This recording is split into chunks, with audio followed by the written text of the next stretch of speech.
if I'm going to take on Varn's perspective, what I guess he would be saying is that you seem to prefer old-style Bonapartism with the president being a kind of dictator to the deep state or administrative state version of, I'm not sure we can call it Bonapartism, but we can call it the deep state's version of the police state.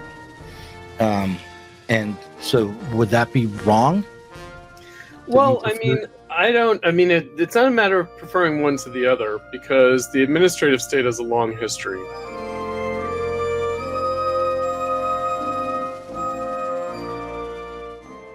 Welcome to the Cutronezone again. I'm Douglas Lane, and with me today, as always, on these is the last Marxist standing, Chris Cutrone. This week, we're going to be talking about Bonapartism and some of the responses to your work that have arisen. Benjamin Studebaker wrote a piece for the Platypus Review. I interviewed him about it. And I guess Derek Varn has also been responding to you, not in print, but on podcasts. Is that right? That's right. So he's been responding to my article, which the Trump campaign has been good enough to create. Move it a little. There we go. Nope, you had it right the other way. No, the other way. Again. There it is. Again. Yeah. Why not Trump again? That's a good question. Looks like it's going to happen. Spencer bought me that T-shirt. He saw that as a Trump merch and bought it for me. Spencer Leonard. No, Spencer Leonard is donated to the Trump campaign. So now is that? Yeah, my husband has also donated to the Trump campaign indirectly. Oh, wow. He bought a book. Trump has a coffee table book on, like, it's a book of photographs memorializing his presidency with his kind of crazy marker kind of writing in it. Our journey together. It's a beautiful book, but now that he bought that, he's on every Republican mailing list. So that's the danger. You can't buy any Trump merch without immediately being put on every Republican mailing list and call just buy it with cash. Don't give them your information. You got to mail it in an envelope, I guess. Yeah. Or go to the bookstore, I guess. No, it's 45 books. It's they're their own book publisher. I don't know that any bookstore would carry it. At least not in Chicago. Right? Although maybe that will change after the election. I think it will. But anyhow, so I guess I wanted to start by asking you what your response was to the Studebaker piece on Bonapartism. Right. I found myself, when I interviewed him about the piece, more swayed by some of his arguments than I had thought I would be. But I think I was swayed by them because I have taken up a certain Frankfurt School understanding about the eclipse of reason and the damage that capitalism has done to society, to civil discourse. And also because of my old situationist, tendencies, which I are dying hard. But I didn't think that I particularly, hold on one second, my phone is on. I didn't think that I was swayed that much by his defense of the state. I'm not even sure if I recall the argument for the defense of the state that was in his piece. But anyway, I want to give you a chance to start your critique of what you thought of the Studebaker piece and what was at stake there in that exchange. Right. So he published Beyond Bonapartism, and a critique of statephobic conceptions. And it was published in the same issue, as it so happens, in the Platypus Review as my Why Not Trump Again, which had been presented at the Platypus International Convention, which Benjamin Studebaker attended and spoke at. He references in his article, however, a presentation and argument that he made marking the 100th anniversary of Lenin's death at the Platypus European Conference earlier this year.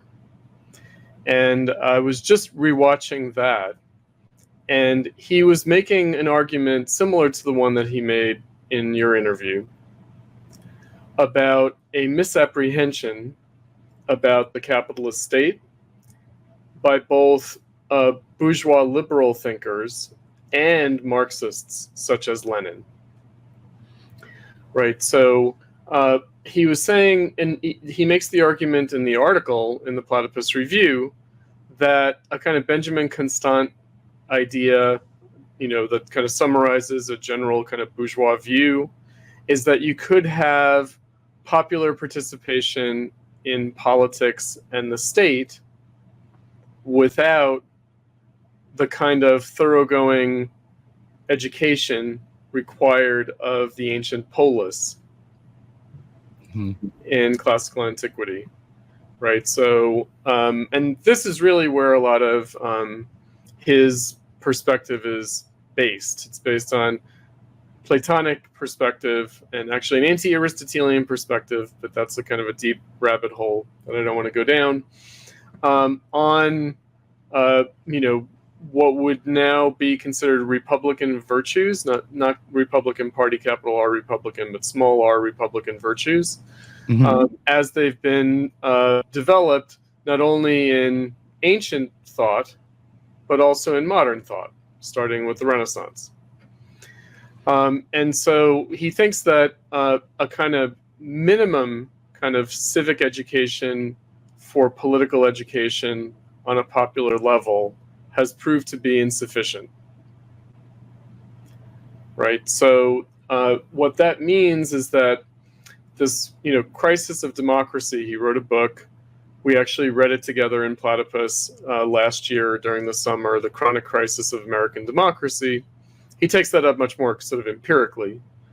But he argues in the article in the Platypus Review that this conception of crisis, of society in crisis and politics in crisis, is a misapprehension.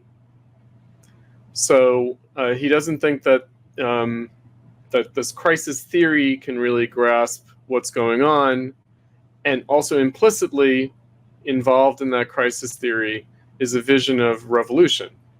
So you could have a kind of liberal democratic vision of revolution, you could have a bourgeois democratic notion of revolution, or you could have a Marxist socialist notion of revolution, and neither of them really apply to the situation that we're in now. So it's not that he is defending the state exactly. I mean, he's certainly defending the political realm against its degradation in capitalism, but also against its kind of deprecation in both liberal and Marxist socialist thought. In other words, that politics is made secondary.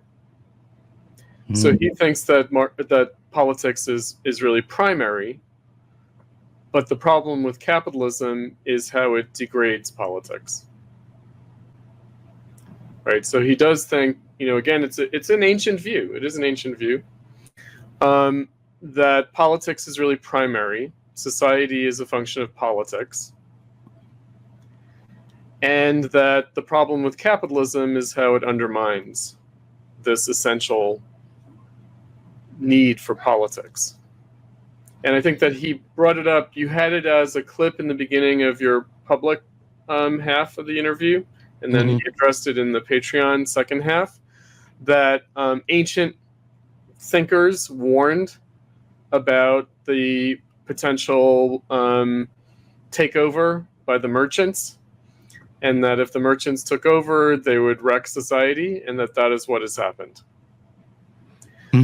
So I think that what I would say is, this is going to be maybe an uncharitable or unfair, I'm going to interpret and attribute, that Benjamin Studebaker's perspective is very much about neoliberalism. It's very much about the crisis of neoliberalism. It's very much about the recent era. Even though he is willing to sort of telescope it back and say, okay, this is a fundamental problem with liberal thought.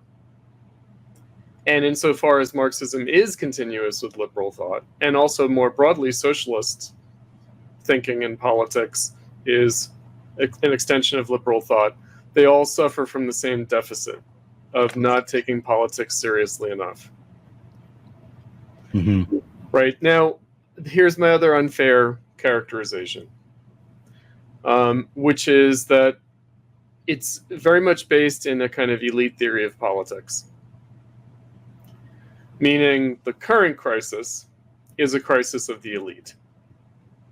And that's what politics is always about. It always has been about, it still is, and always will be about a political elite.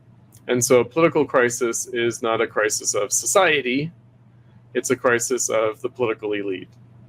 So he sees the negative effect of capitalism on the adequate reproduction of a political elite. In other words, if there's a dysfunction of the state now, it's because capitalism has undermined the ability to produce the necessary political elite that society needs. Right? So Yeah. it's a kind of a James Burnham perspective. It is. So he doesn't tend to make reference, but it is that kind of perspective. It's a perspective of elite reproduction and a crisis of elite reproduction.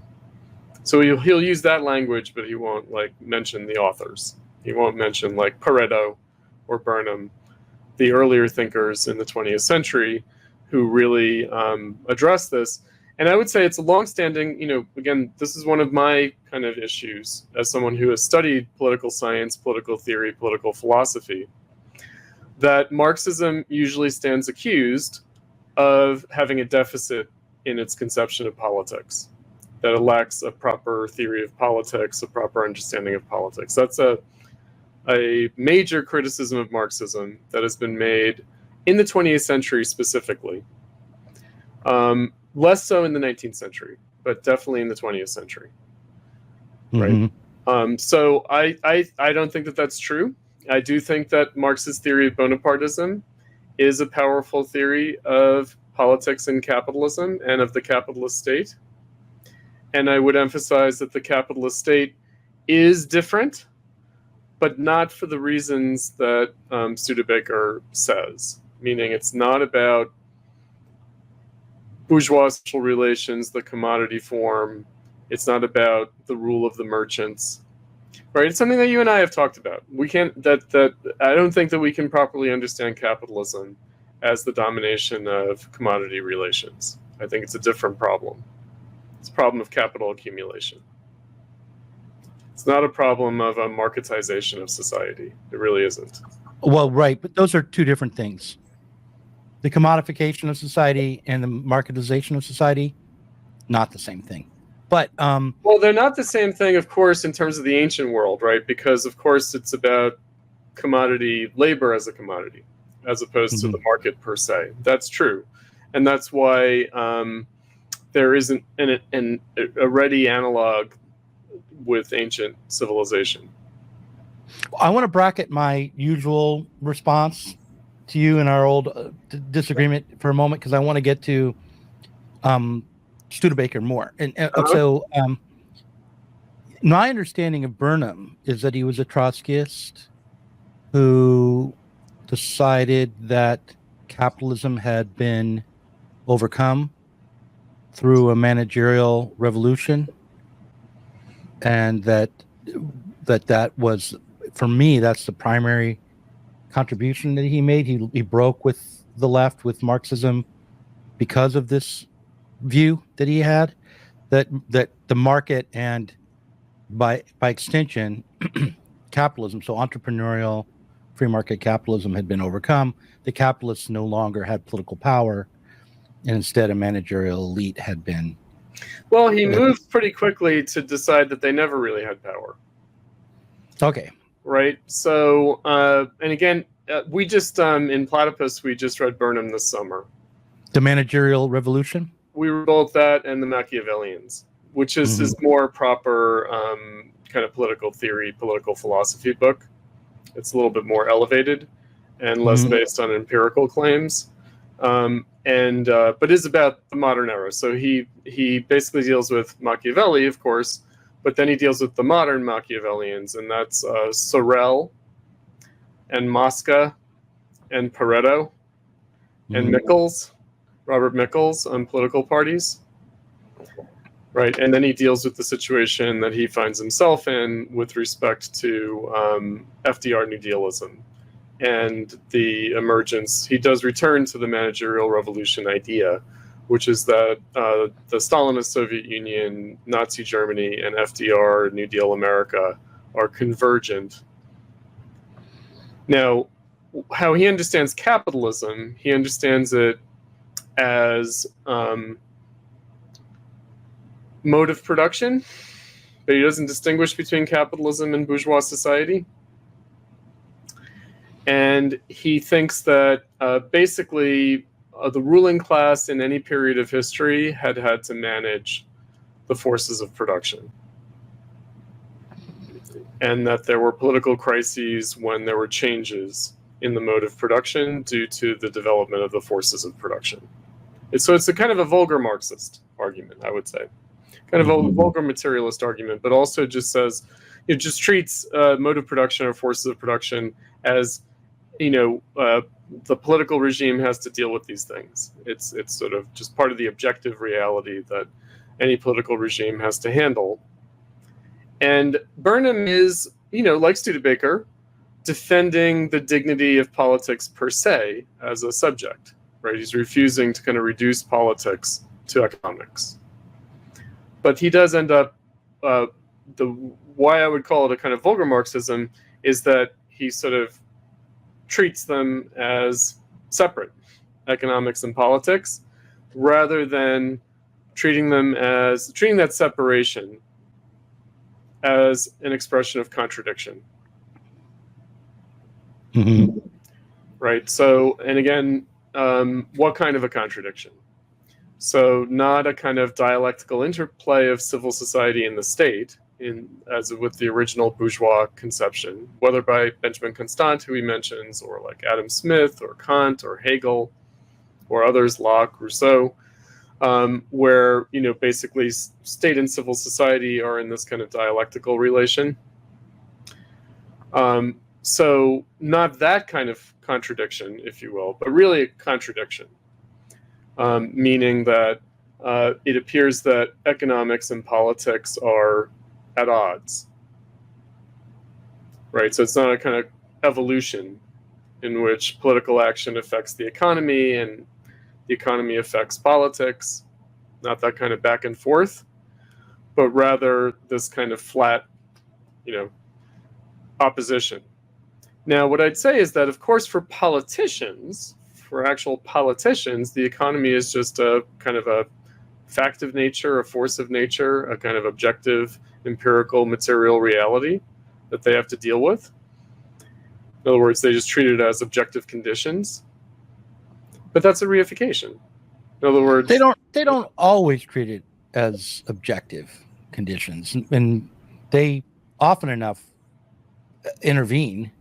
Oh yeah, they try to change it, but they treat it as external material, right? They treat it as, again, it's a kind of a reified, it's like a thing that you have to deal with, and you can try to change it the way you would change anything.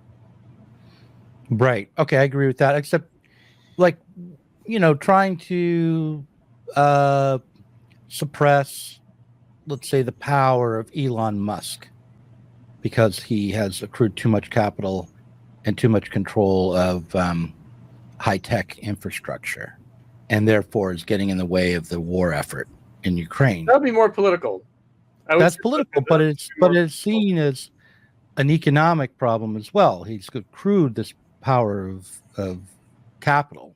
Right. You don't want to do something. You don't want to act against a political opponent that might negatively affect the economy more generally. In other words, you don't want to do something against Elon Musk that might put a chill on the tech sector and make the U.S. less competitive with other countries that might be developing their social media platforms, etc. So again, there would be sort of two dimensions to it. You don't want to, it's the Elizabeth Warren, Bernie Sanders, AOC debate, about what to do with these monopolies. Do you regulate them? Do you turn them into public utilities? Do you break them up? What do you do? Mm-hmm. Right? But again, it's a thing. So why I'm emphasizing that is that from a Marxist perspective, no. It's not economics and politics, it's social relations. And the fact that there's a crisis of our social relations means that it seems like it's two different things, economics and politics. Right? Of course, there aren't two different things. There's really one thing, society. And society is social relations. But the way Marx deals with it is that the separation of the state from society is an expression of the contradiction of our social relations in capitalism. Mm-hmm.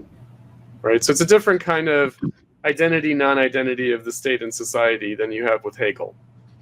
Mm-hmm. Right? Again, it's more of a like, you have to choose one or the other. Now, why is that pertinent? Because again, we shouldn't assume that we're talking about this within a liberal framework. Marx was addressing it in the framework of socialist politics, meaning in the socialist movement, there were statists and there were anarchists. Mm-hmm. And what he wanted to say is they're both right and both wrong.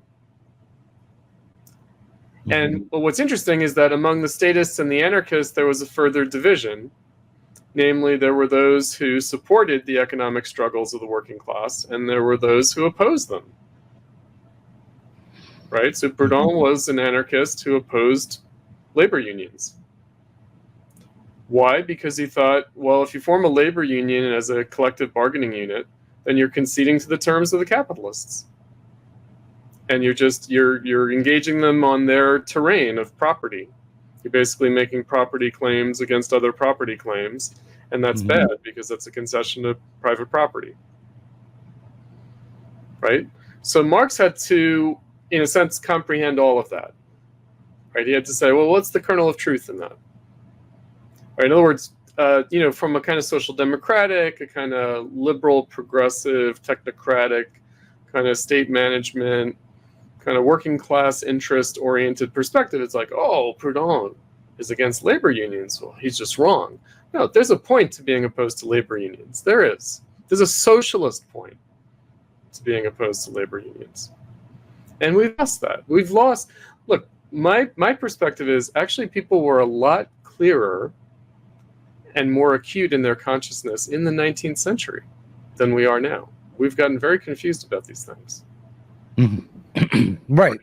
So but just to go back to the Burnham and Studebaker, when this, I'm not, I've read a bit of the managerial revolution and basically put him aside because I thought, no, he's not correct. The law of value still operates. There is still a working class, or the capitalism is still a living force in the world, and to conceive of it in the terms that he did, it was a mistake. He wasn't denying any of that.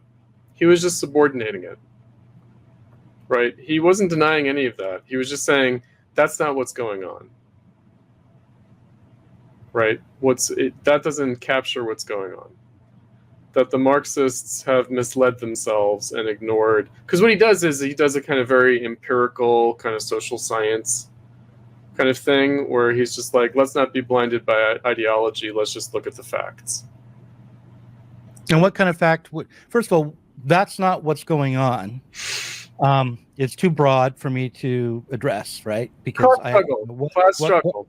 Yeah, is not what's going on. What's going on is a turnover of elites in a managerial revolution. Right? That if you think that it's class struggle, then you're going to think that somehow Nazi Germany, Stalinist Soviet Union, and FDR New Deal America are apples and oranges. No, they're species of the same thing. And it's a managerial revolution. And it's a response to modern technology. So my position has been, from the way I have been trained and all of that, has been that even if you leave out working class political struggle, okay, they don't try to create labor unions. They don't. And they still were in the 30s, by the way. They still were. Right. When he was writing, there is new unionism. There's the CIO.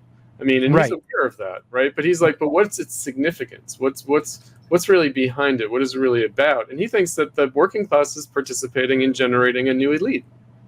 Right, but my perspective was that even if you don't have that form of class struggle, Mm-hmm. that when everything is operating as it should in the capitalist system, the capitalist system, and I know that's a bad word, Mm-hmm.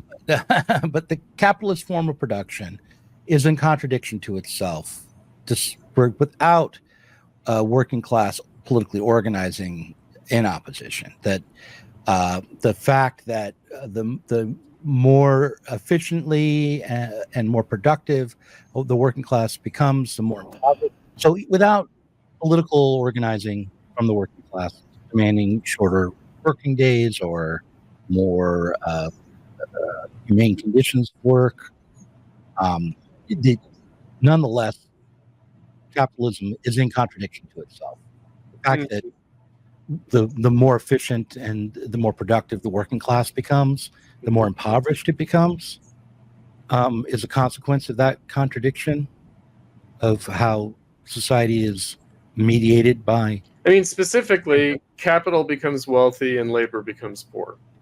And that can mean a variety of things. That doesn't mean people are eating less or living in a shoddier house. No, but what happens is that the amount of value that's produced is completely lopsided. Yeah, it's lopsided. And then also it doesn't even necessarily always mean that the capitalist is gaining. You can have more efficiency, you can have more production. The capitalist class could be in crisis, unable to create a profit, and the value that the worker gets as a wage is also diminished. And yes, a diminished value in the form of wage could conceivably purchase more than it did 10 years earlier and still be a devaluation. Which we've had in the last 50 years, by the way, because food and clothing have become cheaper by virtue of sweatshops and scientific green revolution. Right. I mean, so like there's a one particular outcome that arises from this contradiction. Right. It can play out. It can play out in all these different weird ways. And it isn't about even winners and losers exactly. It's just in contradiction to itself to have this form. I mean, this has been my discontent with the value criticism approach, is that it quickly leaves the realm of politics behind. So the realm of politics, people are fighting over goods and people are fighting over what is the good, right? And that's more Studebaker's realm. And what he's saying is that's always what politics is about. People are fighting over the goods, and they're fighting over what the goods even should be, right?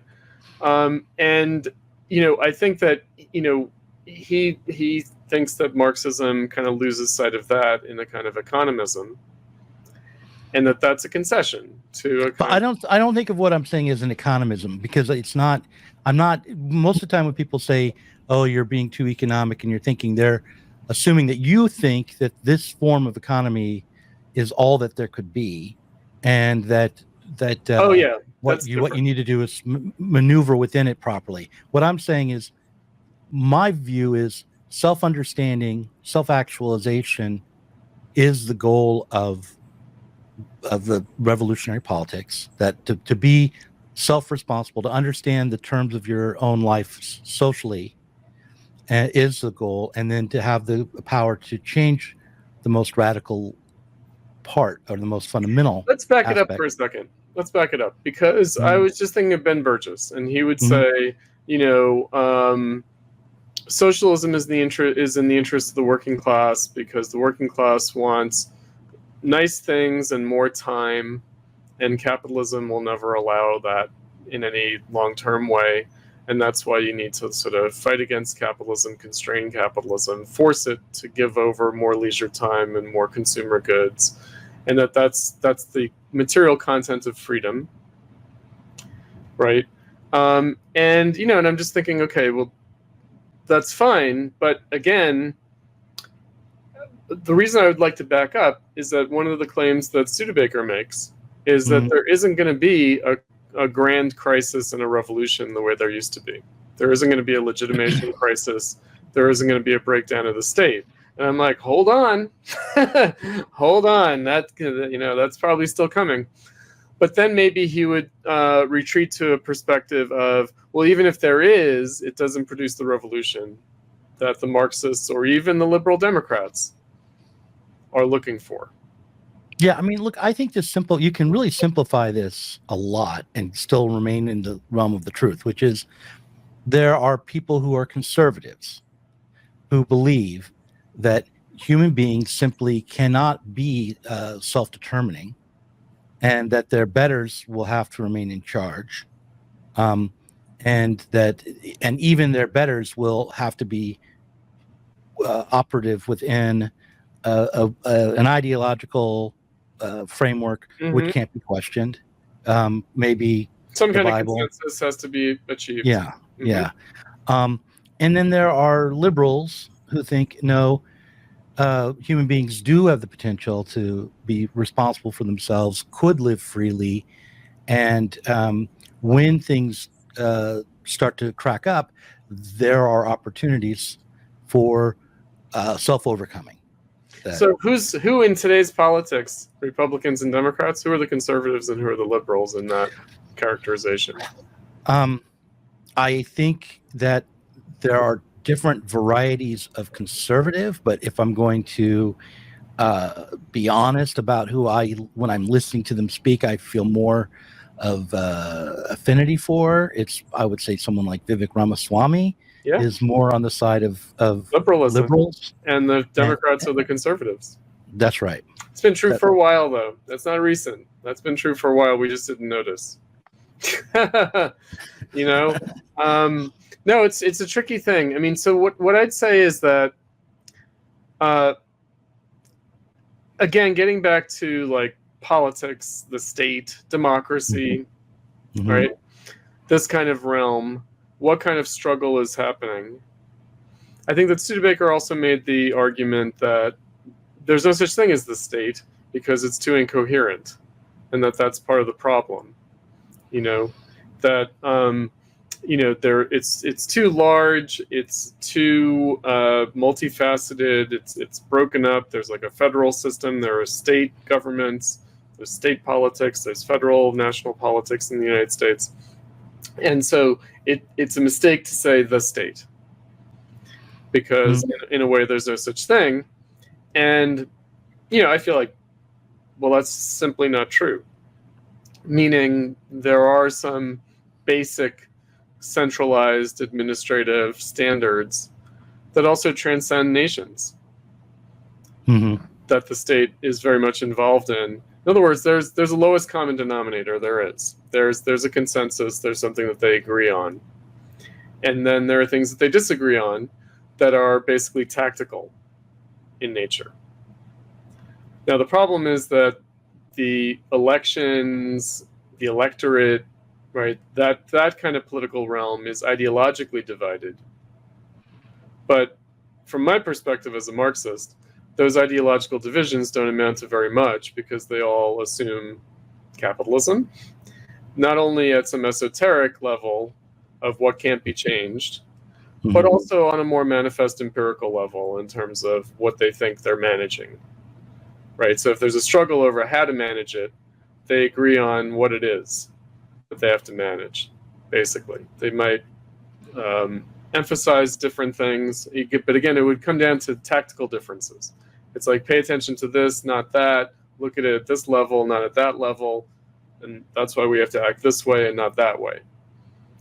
Right? And that's what, it amounts to. Now, they can believe also, but certainly clothe things in terms of competing like cultural principles or something. I mean, I would say that one of the discontents that Studebaker has with liberal capitalist politics and how liberalism and capitalism degrade politics is that they think society will take care of itself. And he thinks, no, actually the state does have to lead society, promote certain values, right? That we do have to contest over the good life, what the good is, as a virtue, and we have to try to pursue it as a society, that's a mandate of the state, and that under liberalism and in capitalism, that has been abdicated in favor of a kind of market economy where it's supposed to take care of itself. And I mean, that's not really the history. The history of education in this country is not the history of the market determining what was taught exactly. But you could make an argument that it was about providing a labor force, and that providing subjects who could fit into the labor market. And that it wasn't really education until fairly late, until the 20th century, right? Right. I'm thinking about the 20th century progressive educators, And then there's the how, question of what did it really do? What was education really for? Well, it was pretty clear it was about teaching life skills and proper, I don't know. What's education today? Let's just put it in 2024. Isn't it just daycare? Yeah, right. It's daycare today. But I mean, even when it was a little better, the progressive educators were all about trying to fill in the gap that society and everyday people had in their lives. So they needed to be trained on how to brush their teeth. Socialization. Like that. Socialization. That's daycare too. In other words, if you're not going to have a stay-at-home mom, you need someone to socialize your children. Right. But there was another approach to education which was about teaching literacy and the classics and civics. And civics and critical thinking, humanistic virtues. Yeah. Which dropped away. I mean, but those were never really part of any national program, as far as I can tell. That approach to education. So religion was the basis of education for a long time. Right, but it was not done on a national level. Right, and it's still kind of done at a local level. I mean, this is why it's like school board fights. That's why the DSA says run for your local school board. That's what socialists should be doing. In order to oppose the religious zealots who want to change education back into. But they just want to do their woke religion instead. I completely agree that that's a religion, by the way. The sort of intellectuals of the dark web, like the sort of discontented progressive Democrats who don't like woke, they're like, woke is a new religion. That's true. So, and again, what we mean by that is a kind of, civic religion or a kind of, civic morality, the kind of promoting of a certain vision of what's good for people, for individuals, and for society collectively. That's all cool.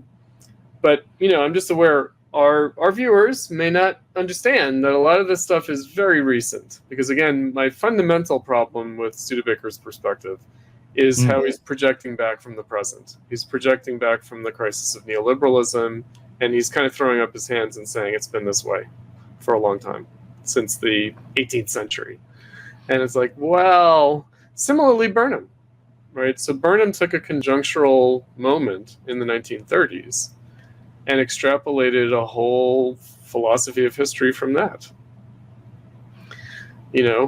And I just think, well, no, let's just keep our eye on the ball and talk about what's going on now. And, recent history, history of capitalism, the last 200 years. Because clearly, again, to get back to the crisis theory, clearly there has been a crisis in a way that there was not before. Which, again, I think that political thinkers will say, well, but there were always these power struggles, there were always these crises of the state, there were always these revolutions. My husband and I traveled to Portugal last year, and we went to a museum, and they had a revolution, the Carnation Revolution in the 70s, at the end of the fascist regime, because the fascist regime in Portugal fell around the same time as the Spanish fascists. They had been there since the 30s, since the 20s, in fact. So New Order fell, But then what they did was they talked about the history of revolution in Portugal going back to the Middle Ages. And of course, what they meant by that was some dynastic struggles, some prince overthrowing some other prince. It's like, that's not revolution. That's not what we're talking about. Mm-hmm. Right? And yet it makes sense because after all, the Carnation Revolution wasn't a revolution either. It was a regime change. It wasn't a social revolution. So what it does is it liquidates, like the bourgeois revolution, and like a social revolution. There was a social revolution. And it's true, it took place in the form of politics. And the bourgeois revolution didn't always involve the overthrow of the state, but often it did. Right? And so, again, I think that the idea is, if I were to be, again, very drastic, if I were to speak as someone in their 50s, with regard to of someone's perspective who are younger than me, I would say, you're kind of painting a picture that's about your experience of the post-2008 crisis, discontent with Obama, progressive liberalism, the Bernie movement, the failure of the Bernie movement, and you're just saying, you know what? This revolution's not going to happen. Mm-hmm. And I'm like, hold on. Right? It has yet to come. And not in the messianic way that Marxists have predicted 10 out of the 5 economic crises and 20 out of the last 3 revolutions. So it's not like that, but just look at what's going on around us right now. Mm-hmm. Right? We're not speaking after a crisis. We're in the middle of a crisis. Yeah. And the problem with the millennial left, in which I would class Studebaker, they gave up too early. They weren't in it for the long haul. They gave up too early, and they put their eggs in the wrong basket. Well, that I agree with. When you do that, it's easy to give up too early, right? Sure. Because in a way, you never began. Yeah. Mm-hmm. Yeah. But yeah, it's tricky. It is very.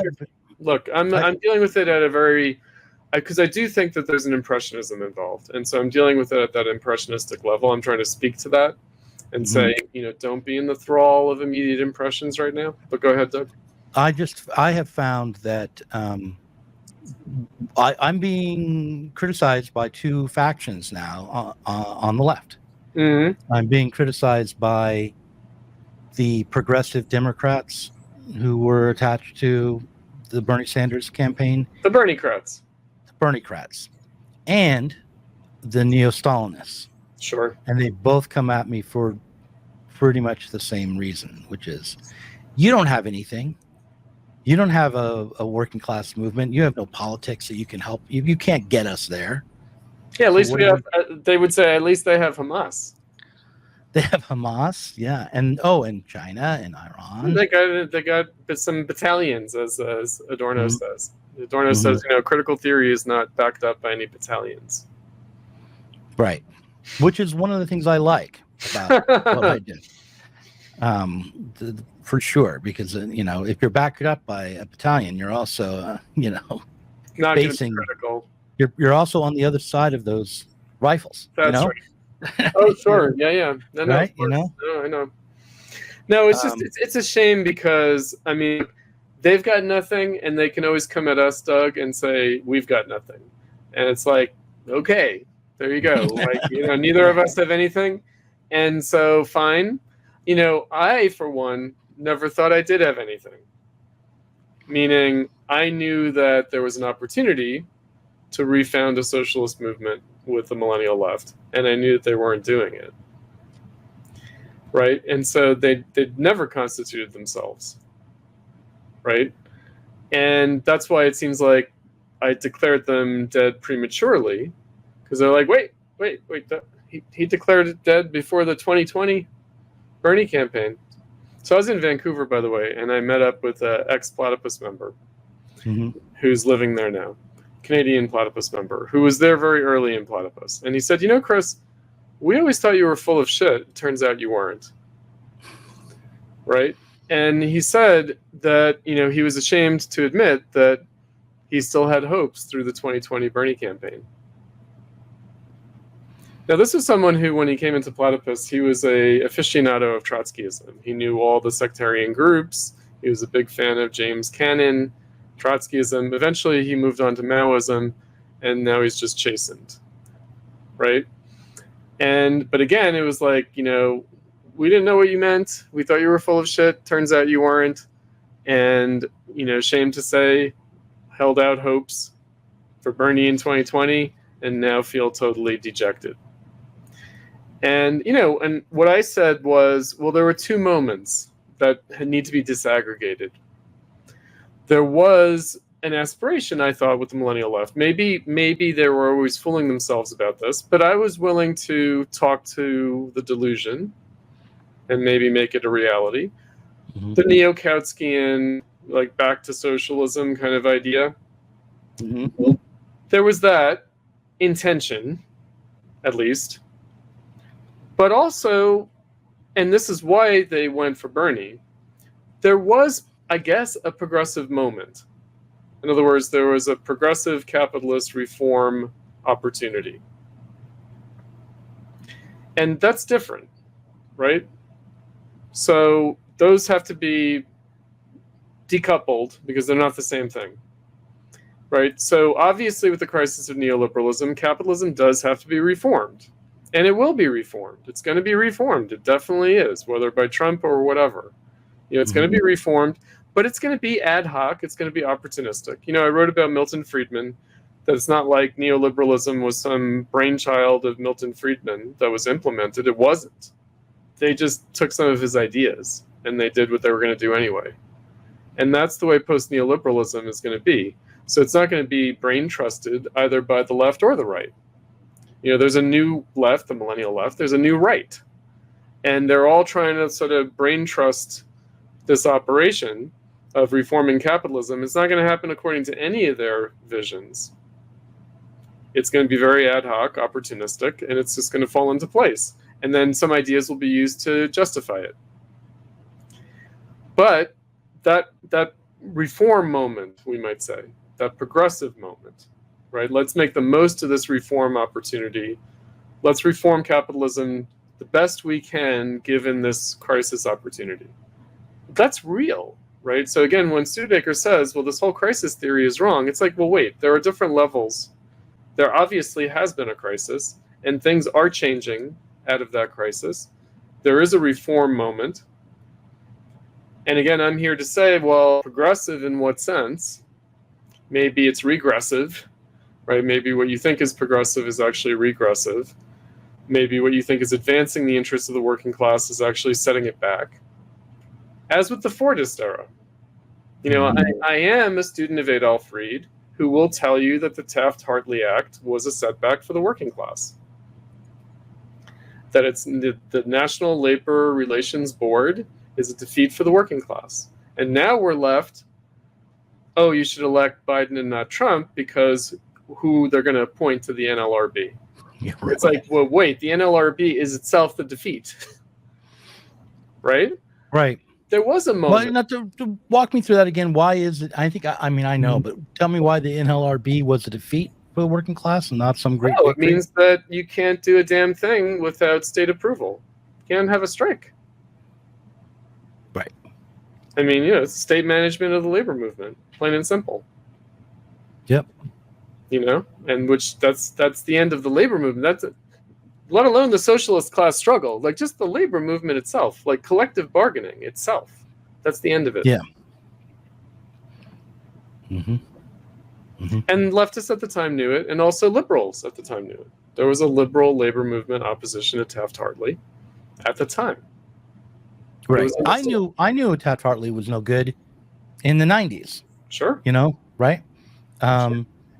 But today, the NLRB is considered to be where the contest is, basically, for labor. Mm-hmm. And the Chevron decision supposedly undermines the NLRB. Watch out. Oh, I don't really care. Now, rather than the NLRB deciding how to interpret the regulations that it produces, it'll be in lawsuits. It'll be in front of judges. But that's what again, I'll just be very, very, very negative, pessimistic about the labor movement, quote unquote, the existing labor unions. All that they are basically law firms for litigation. That's all that they really are. They're not really organizing the working class. Their main activity is suing. Mm-hmm. That is not a labor movement. That is not empowering the working class. It is not. Not No. politically, not socially. You know? Yeah. Mm-hmm. So, I mean, not to say that existing laws and contracts and, I guess like one should get what one is already owed in a contract. I guess so. Right? But what's our vision here? Like, that's not social and political struggle to just get what's already on paper. No. Right? I mean, we're talking about changing society, even just reform. Just reform. Just change at that level. Mm-hmm. But we live in a time where people think you can achieve reform in court. Right. Or through political action committees. Oh, yeah, lobbying. And yeah. Yeah, look, that's what we mean when we say it's degraded. Mm-hmm. Right? Is that the social and political action of society. So here's the other point that I'd make. Is that, like I'm a Marxist, meaning I hold to this vision of proletarian socialism, which is a totally antiquated idea. And I am still very much committed to the opposition of proletarian socialism to petty bourgeois democracy. We don't even have petty bourgeois democracy. We don't even really have petty bourgeois radicalism anymore, because at least that would be also based on social and political action. It's totally technocratic, statist, racketeering. Like, Frankfurt School, where you were talking about it earlier, with respect to Burnhamism, the state, the administrative state. The Frankfurt School, they weren't Burnhamite. They had a different theory, which is rackets, which was also not original to them. That was also coming out of sociology and political science at the time, which was that let's not even dignify this with, a managerial revolution. Isn't it just a kind of gangsterism, right? A kind of bureaucratic gangsterism. And, the sociology of that. And I think that that's where Studebaker was also going, saying you can't talk about the state, because which state, and look at these different factions. Marx already talked about that in the 18th Brumaire. He already talked about that in the Civil War in France. He talked about the Second Empire being rackets. Right? That when the state takes over society, that just means a kind of corrupt, factionalized, bureaucratic racketeering. And that's the other point that I'd make about, by the way, the Stalinism, like the Soviet Union, the totalitarian state or whatever. No. That doesn't exist. That doesn't exist. In China today, what you have is the Chinese Communist Party is a criminal racket. And what makes them a criminal racket is that they do away with each other in their bureaucratic infighting the way mobsters do. Mm-hmm. Now, we're not far from that here. No, not at all. We're not far from that here, right? So, again... And we can see it right now in the Biden collapse, right? Or what's happening with trying to get Biden out. crime family. Well, I mean, it's like... No, I saw Jill Biden wearing sunglasses yesterday. Yeah. And I was like, didn't anyone tell her don't wear sunglasses where you might be photographed? Because suddenly she looked like the wife of a tin pot dictator. She looked like Imelda Marcos, just by virtue of wearing sunglasses. Right. She looked like a Hollywood celebrity. Right. And it's like, holy shit, like that just captures it. How out of touch. You know what? There's a reason why they make those gestures, is because that's what they are. I mean, they are what they appear to be. But, that's right. But nobody told them that's a bad look. Well, no one can tell them anything right now. Right, Which I admire. By the way, I admire. I admire Biden clinging to power the way I admire Trump clinging to power. Okay, I think that's fair. I admire it because It is about the struggle for power. But look, the problem here is on the one hand, you've got the Biden, crime family clinging to power. And on the other hand, you've got like Nancy Pelosi and George Clooney and the Democrat elites trying to push him out, and no democratic process that they can, and no effort to turn to the public. Really, they just went through this charade of a primary.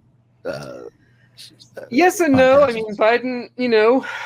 Biden can legitimately claim that he won the primaries, and nobody else has. They didn't hold debates. They made it very clear that they would not be accepting any real contests.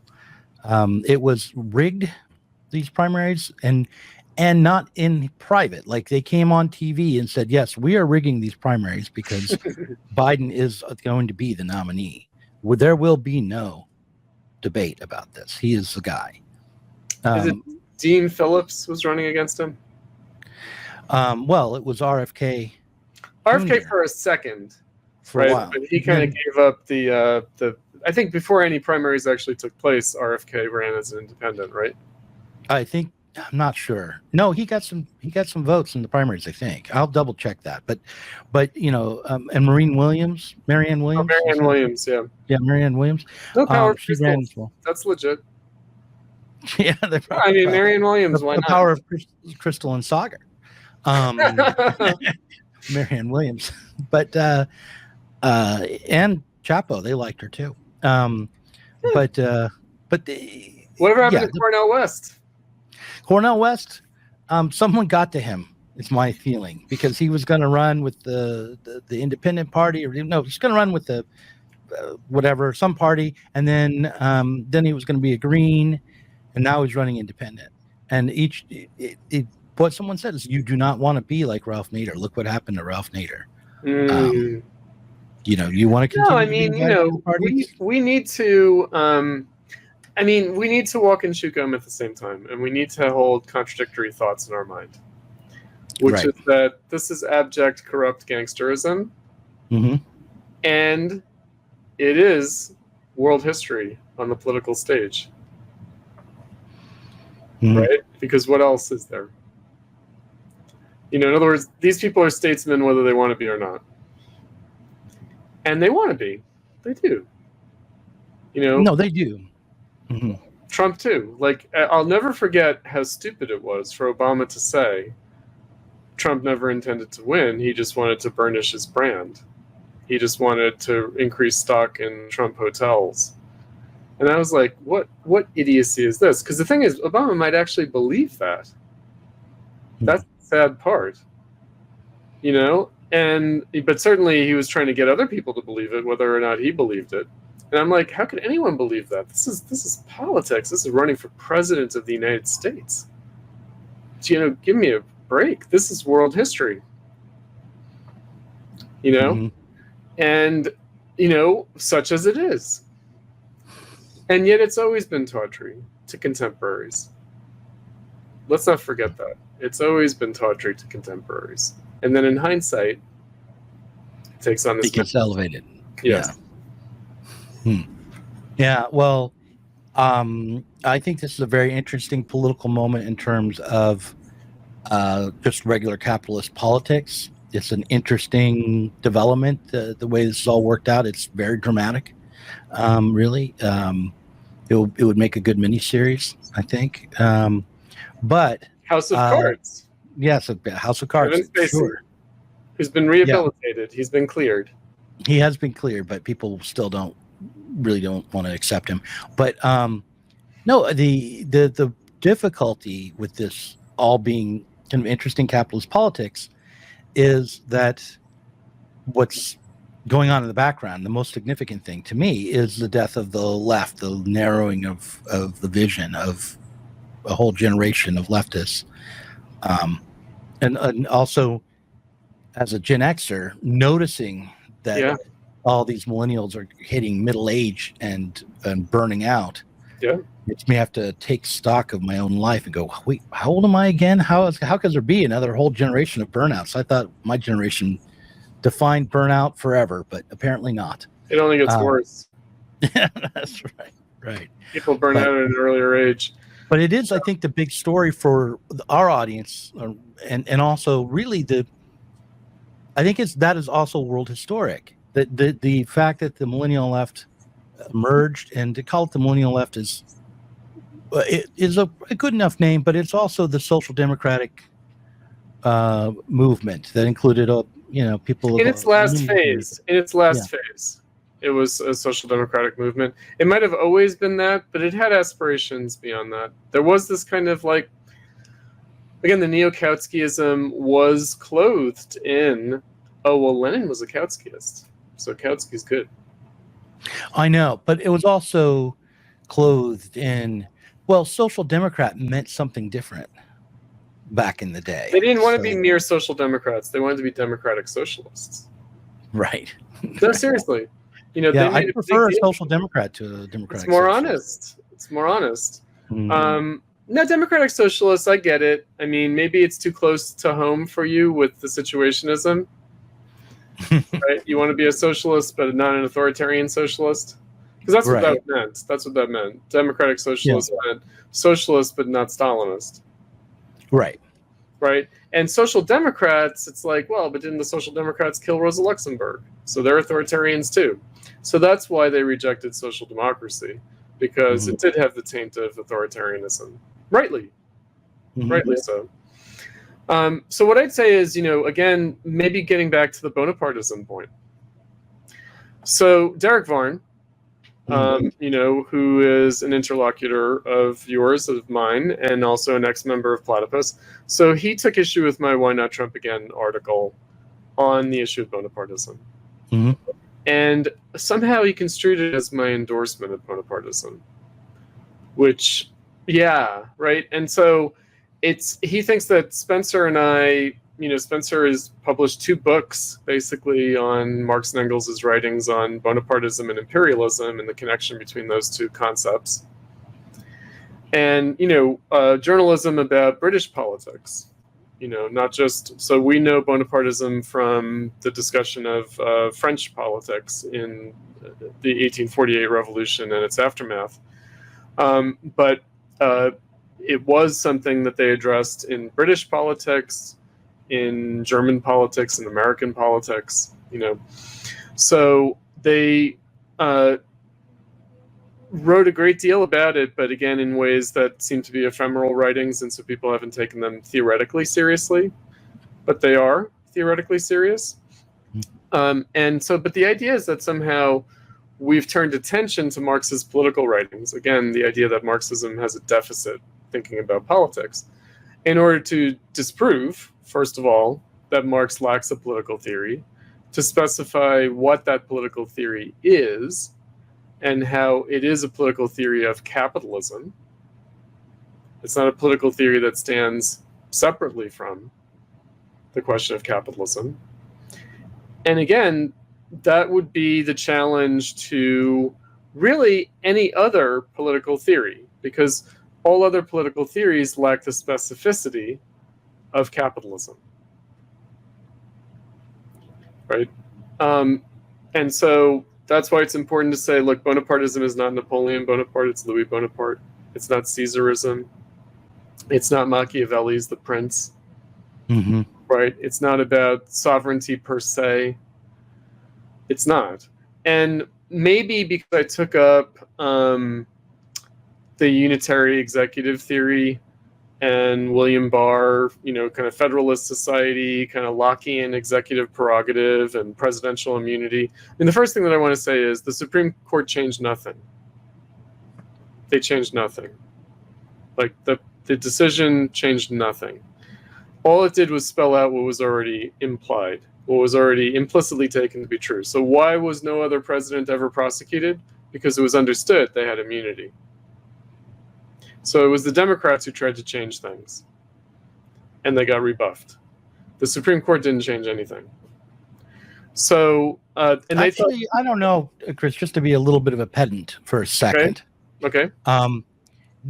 By trying to change things and getting rebuffed, I think things did change from how they were before, and in some ways they opened up the president for criminal prosecution in ways that maybe the president hadn't been before. That's true by too.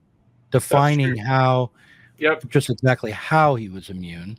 Now there are realms where the president isn't presumed to be immune. There are some realms where there is a presumption of immunity, and then there are realms where there's absolute immunity, and now it's going to be kicked back down to the lower court to figure that all out. That's true, to adjudicate which is which actions fall into which category. No, it's a big mess, and really, though, in terms of violating norms, because that's what the Democrats say, is that the Trump's sin is to violate norms. No, the Democrats violated norms by trying to prosecute a president. Yeah. That's what they did. And so they're going to have to live with the consequences. And the consequences are going to be messy, right? But it's not as if the United States has taken a step towards Bonapartism exactly. What it's done is, and maybe you're right that it has strengthened the administrative state by establishing a domain in which presidents can be prosecuted. I mean, I would say that judicial and parliamentary or legislative immunity have already been eroded over time. In other words, they used to hold more immunity by default, and then over time, they've become more subject to prosecution than they had been, judges and legislators. And the original more absolute immunity from the state probably should have been left intact, but it's been difficult to do so because of the way politics has been affected by capitalism. Right? So, but again, the criminalization of politics, I'm reminded of Foucault, right? Who's writing in the 70s. So he said the road to power leads to politics or prison, often both. Right? Now, it's a good line. I think that Foucault drew rather conservative and even cynical. And also what he was trying to do is he was actually connecting crime in 1848 in the Discipline and Punish. He was saying that when the prison door slams shut, what you're hearing is the last sound of the barricades of 1848. Right? Bonapartism. And of course he was French, so he knew. Right? He knew where the police state came from. Came from capitalism. Right. Which he termed a modern technology of biopower. Should that be how people understand the term Bonapartism, as police state? Yes. Okay. Yes, it's the state that is generated by new necessities in capitalism. So I think that I, put it very plainly in my article. Prisons and police are new inventions of the industrial era to control the proletariat. Yeah. In the United States, they have this silly idea, again, it's very 1619 project, the libs, which is that, the police come from slave patrols. No, that's not where it comes from. It's not where it comes from, no. It comes from the proletariat. It doesn't come from slavery. Right? So now, of course, slavery in the United States was given a second life by industrialism. And so it is hard to disentangle slavery from the proletariat in American history in the 19th century. It is. But that's where it becomes important to talk about slavery then and not in 1619. Right? That's the entire point, is that actually it was something else in 1619 than it came to be leading up to the Civil War in the industrial era. So, yes, it's a police state. But the question is not whether the police state is good or bad in fighting the police state. Why do we need a police state? Because we do. Why do we have a police state? Because we need it. Why do we need it? Capitalism. The Marxist answer to everything. The negative answer to everything. And I guess the positive answer to everything is socialism. You want to get rid of the police state? Well, socialism. Socialism. Yeah. Yeah. No, but I do think you're right. Of course, I believe what you're saying. But there are, like, seems like now there's a spectrum of police states as well. Yeah. There's a police state that everyone's sort of grown accustomed to, where someone breaks into your house, you call the police because they exist, because we live in a police state. And then there's a police state where, they're listening to you through your phone to make sure you're not saying anything against the state or that you shouldn't be. It's grown, and it's grown in the recent era. I mean, another way of addressing the neoliberalism bit is that the neoliberal era has been an intensification of the police state. I mean, we kind of know that, but the question is why and how. Meaning, the carceral state.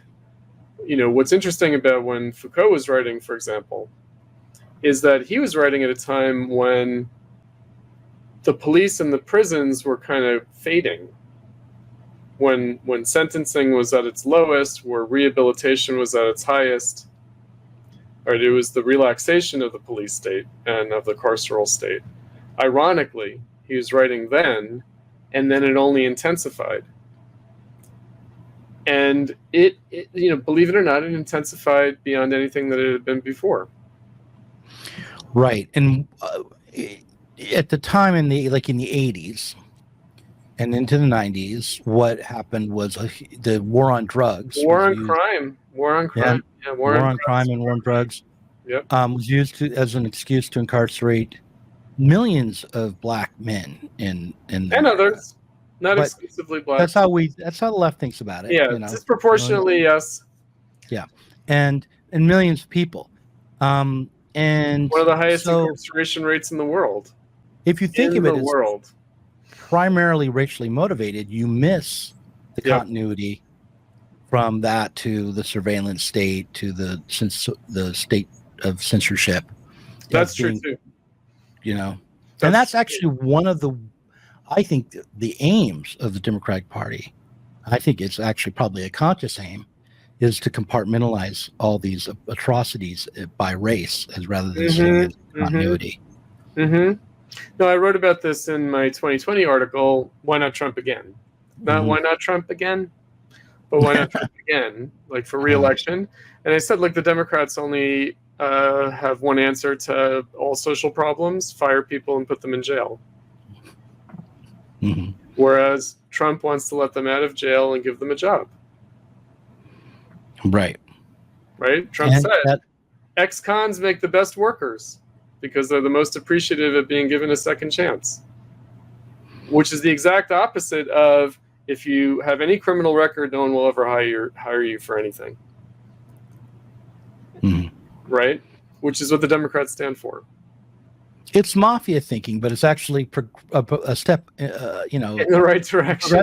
No, I mean, seriously. And also, I did think before COVID that American society was ripe for prison and police reform.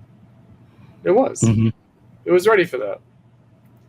Right? We may not be done with that moment, but then we had the freak out of the last few years. We did have a degradation of social conditions coming out of COVID. I think about how Kamala Harris supported the defund the police movement. Do you remember that? And the way she did it was by repeating rhetoric. We had centuries of history in America where black people weren't even considered human beings. That has to stop. So that was her answer to, are you for defunding the police? Right. It's a complete non-answer, right? Yeah, it's a non-answer because total platitude. It's it's bureaucratese. Which is that we're going to use different rhetoric but kind of do the same thing. Well, we're going to use the same rhetoric and do something completely different. Is what actually happened, right? We're going to use the rhetoric of Black Lives Matter, and we're going to not pursue any of the policy suggestions that are in the streets right now, which is really just one: the defund the police. Policy suggestion, which, by the way, I don't think would have been a good thing necessarily. I mean, it's a little piece of neoliberalism. I mean, I always like to point out that the left is lagging. It's always kind of backward looking, and loses sight of some things, which is, if you defund the police, if you were to abolish the police, then you just have private security forces. Yeah, but there's no. I mean, the abolish the police claim. I mean, that demand is a demand for socialism. It's not a demand. It is. It's meant to be that, but Yeah. be careful what you ask for, because they might just give it to you. Right. They might just give it to you as the latest capitalist atrocity. Yeah, I guess. Yeah. No, private Right. police. I mean, meaning in Chicago, right? Yeah. I live in Chicago. I live in a kind of wealthy neighborhood that's on the border of a poor neighborhood. And, the police have been withdrawn. That has happened. From the wealthy neighborhood. Yeah, and crime has gone up, and also the wealthy neighborhood has demanded it. I think that they thought, like my rich white neighbors, they thought, oh, if we make a gesture for police reform, then the black kids up the street won't mug us.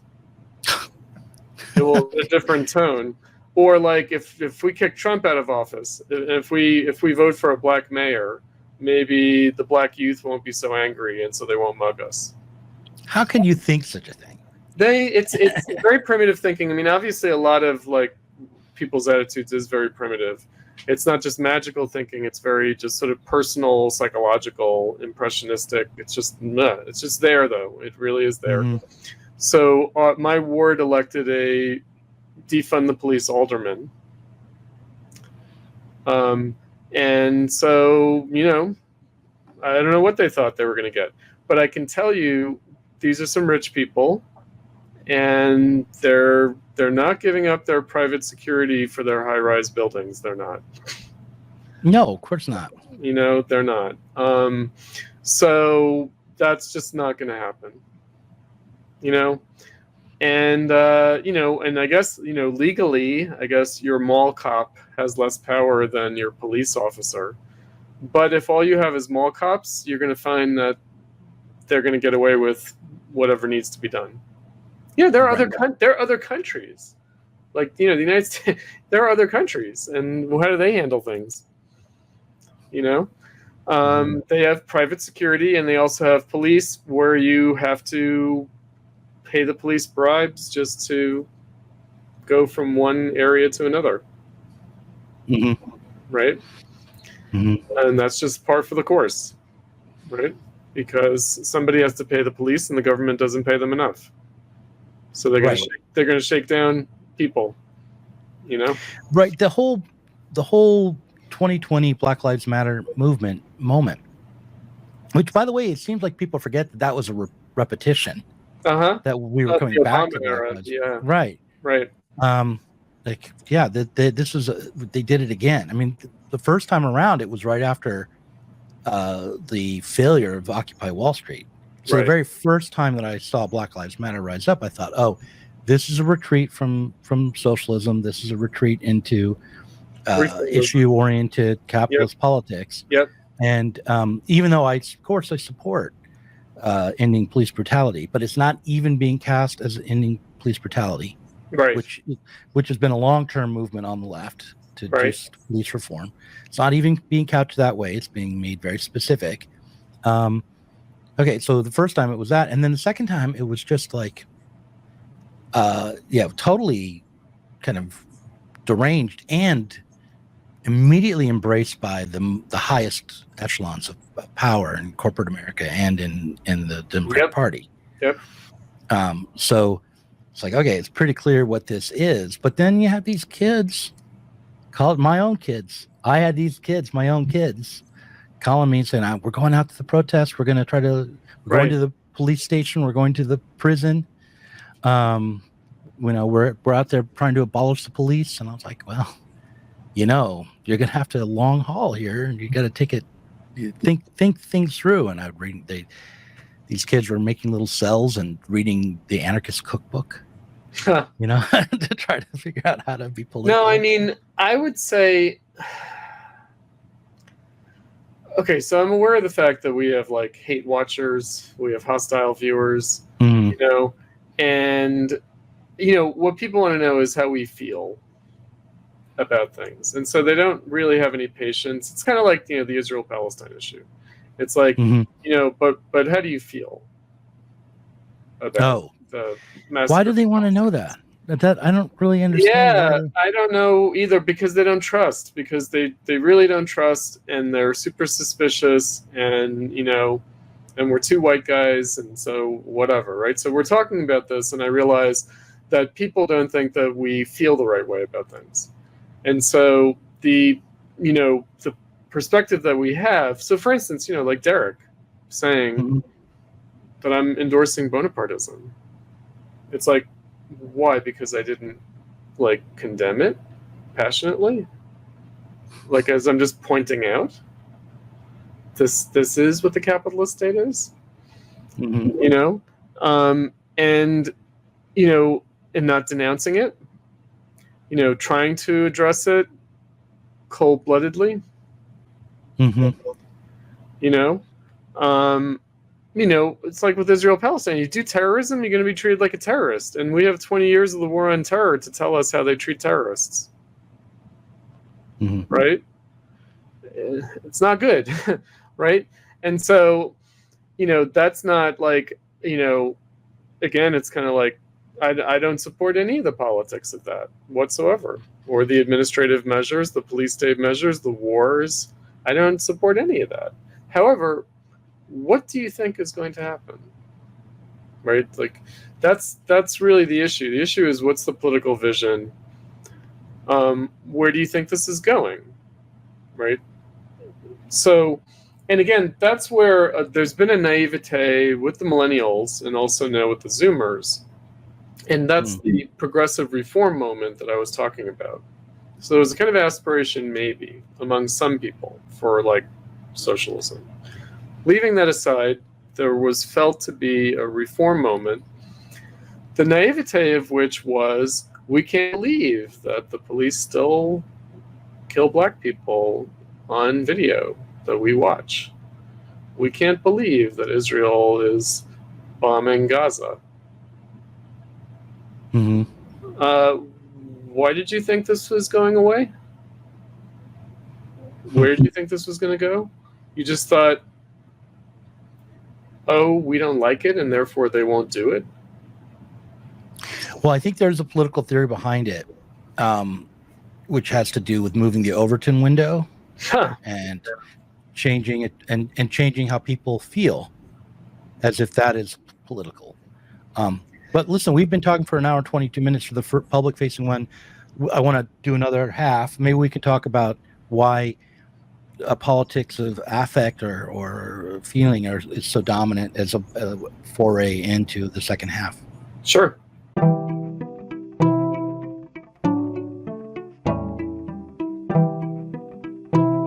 If you enjoyed this conversation, please do consider supporting us on Patreon.